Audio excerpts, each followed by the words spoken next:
ભરૂચ નગરપાલિકાના શાસકો જાહેર. પ્રમુખ પદે દેવેન્દ્રસિંહ વસાવા અને ઉપપ્રમુખ પદે રચિત મોદીની વરણી. કારોબારી ચેરમેન તરીકે પ્રજ્ઞેશ પટેલ અને પક્ષ નેતા તરીકે ધ્યાન દેશમુખના નામ પર આખરી મહોર. કાર્યકરોમાં ભારે ઉત્સાહ.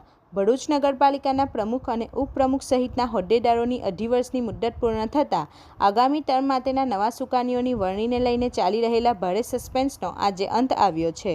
નગરપાલિકાના સભાખંડમાં યોજાયેલી ખાસ સામાન્ય સભામાં શાસક પક્ષના મૌડી મંડળ દ્વારા મોકલવામાં આવેલું મેન્ડેટ વાંચી સંભળાવવામાં આવ્યું હતું, જેમાં ભરૂચ નગરપાલિકાના 50મા પ્રમુખ તરીકે દેવેન્દ્રસિંહ વસાવાના નામની સત્તાવાર જાહેરાત કરવામાં આવી છે, જ્યારે ઉપપ્રમુખ તરીકે રચિત મોદીની સર્વાનુમતે પસંદગી કરવામાં આવી છે.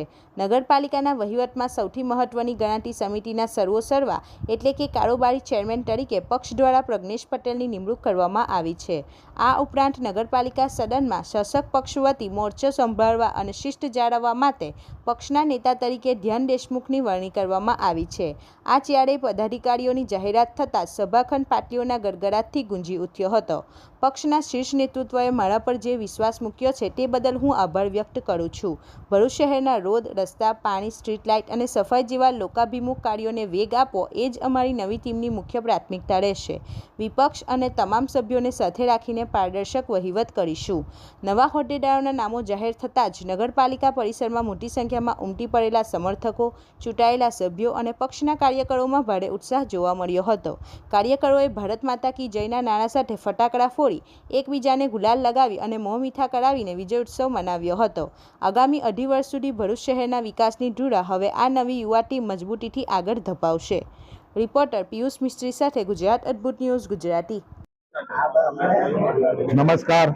આજરોજ ભરૂચ નગરપાલિકામાં જે બોર્ડની મિટિંગ હતી એમાં મને ભરૂચ નગરપાલિકાના પ્રમુખ તરીકે જે વરણી કરવામાં આવી છે એમાં મોવડી મંડળ અને ભરૂચ જિલ્લાના પ્રમુખ શ્રી પ્રકાશભાઈ મોદી સાહેબ, લોકલાડીલા માનવંતા ધારાસભ્ય રમેશભાઈ મિસ્ત્રી સાહેબ, સાંસદ શ્રી મનસુખ વસાવા સાહેબ, સંગઠનના મહાસચિવો, સંગઠનના કાર્યકર્તાઓ અને ભરૂચની તમામ જનતાનો ખૂબ ખૂબ આભાર માનું છું.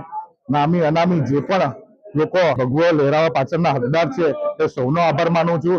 ભરૂચની જે પણ કુદરતી આપદા હશે કે કોઈ પણ પરિસ્થિતિમાં અમે દરેક સભ્ય સંકલન કરી અને અમે ભરૂચના પ્રશ્નોનું નિવારણ કરીશું.